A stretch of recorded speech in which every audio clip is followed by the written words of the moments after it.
Hello, my name is Maria Fernanda, and I'm the host of IO Scholarship Superheroes podcast.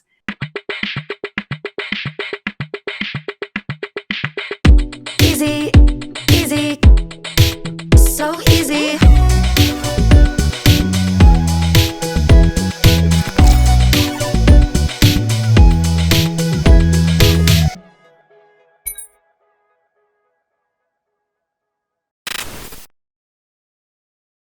This podcast is only a 10-minute podcast that highlights the best kept secret of IO scholars, job recruiters, and community influencers.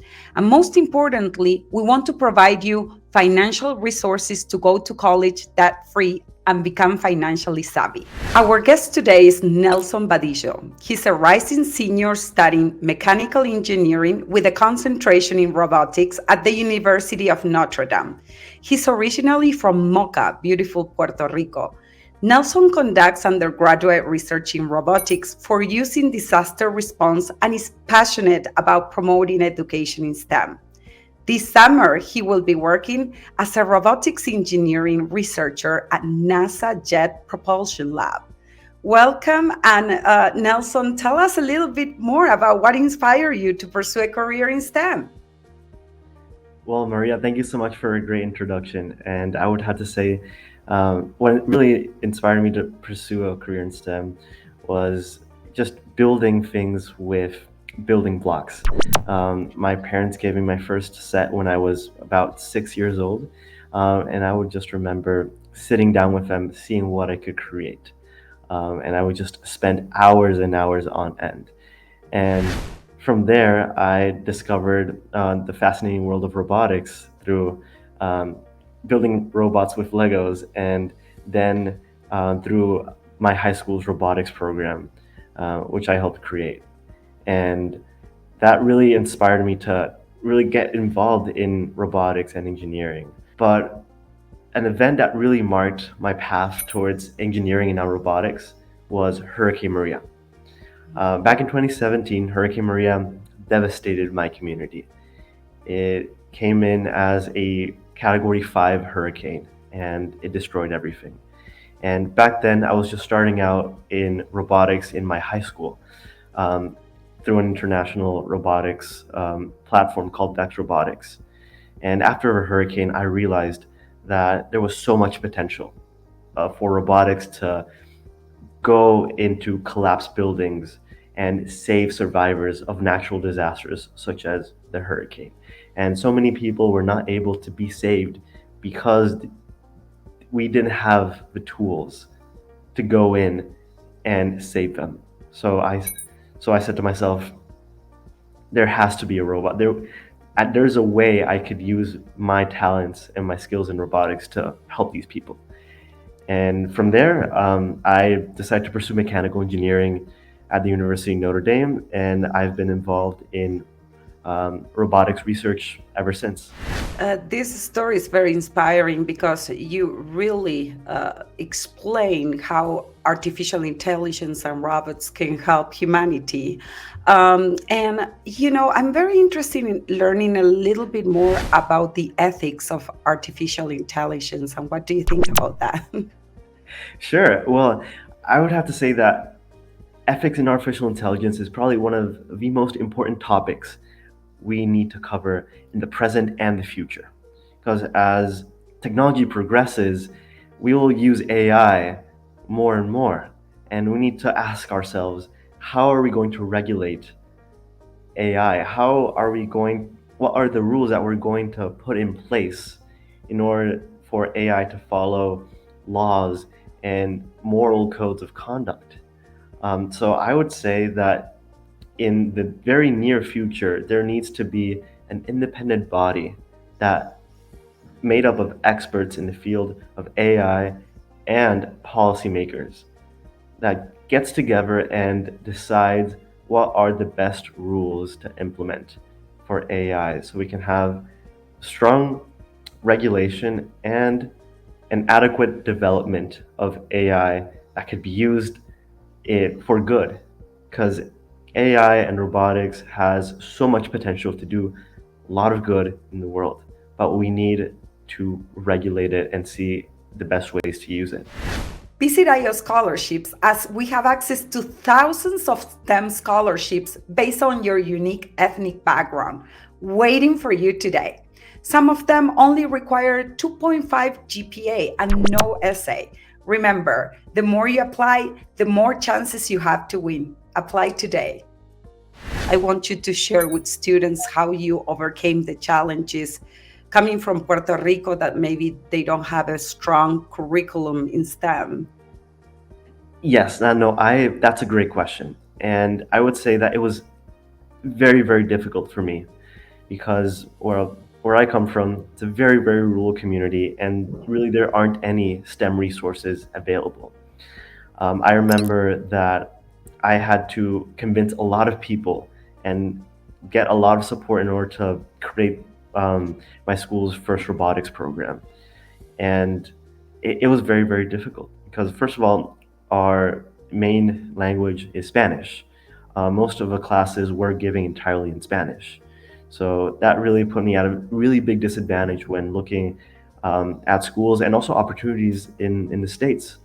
Um, and another big hurdle was just there really wasn't anyone in my community who was an engineer, who what really was involved in STEM. So I really didn't have any mentors to help to guide me to this career. My dad is a humble small bakery owner in my community.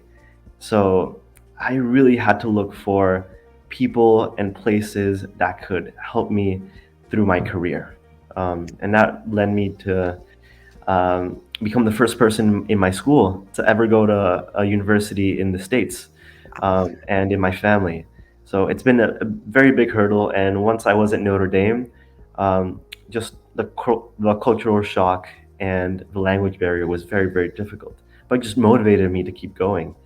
I know that you won scholarships, so I was wondering, which tips will you provide to students that want to apply for scholarships in the STEM industry? Well, I would have to say, first of all, make a plan. See what scholarships are out there that interest you, that align with what you want to do in the future. Make a big list and cast a big net. Because with scholarships, um, you need to apply to a lot of places, and you need to be cognizant that you will get some, but you will also not get some. So you'll definitely need to cast a big net and sit down with people who know you well, who can help you draft your personal statements, make a good resume, um, and possibly letters of rec. That's very, very important. Yes, Um, and you mentioned about the importance of role models and mentors. Who is your biggest mentor? I would say my biggest mentor is my dad. Even though he's not an engineer, he doesn't know anything about STEM.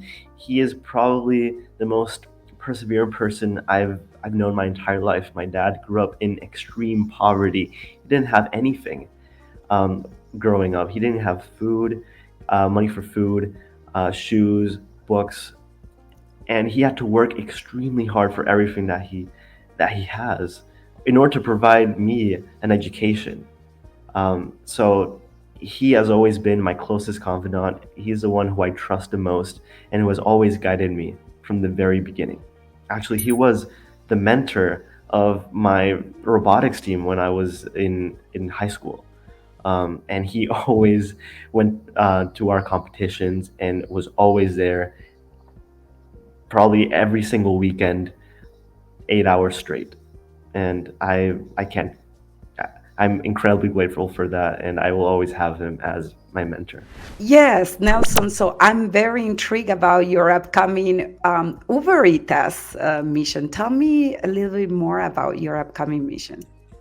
Sure. So this summer, I'll be working at NASA's Jet Propulsion Laboratory, and I'll be working as a robotics researcher um, on the upcoming Veritas mission. That's a mission that's going to be launched in by the year 2027 or 2028. That will be sent to Venus to explore the possibility of life in the atmosphere of Venus.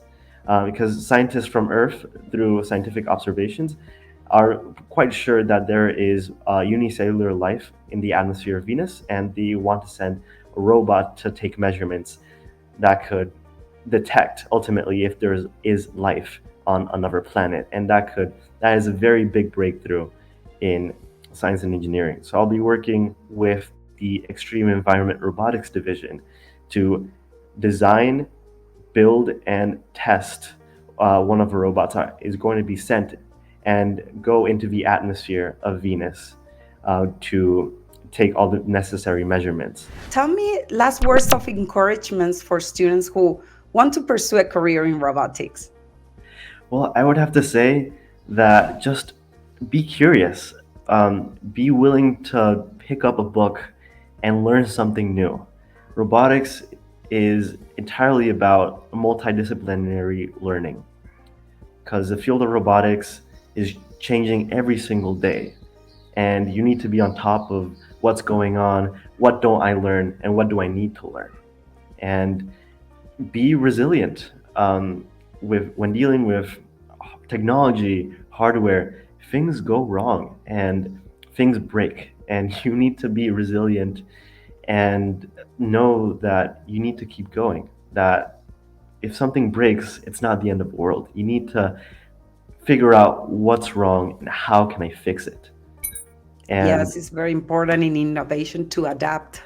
yes, yes, and there is a lot of potential in the field of robotics. It's growing rapidly in the present, and it will become ever more important in the future.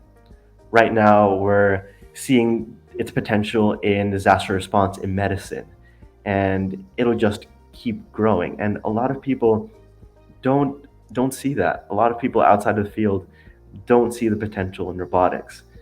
But I would have to say that believe in yourself, keep going, and you will have the potential to do great things and help a lot of people.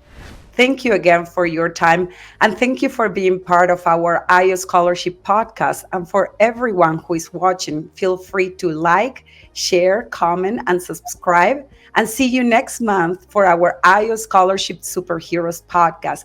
And remember the power of the three I's for inspiration, innovation, and invention. See you next time.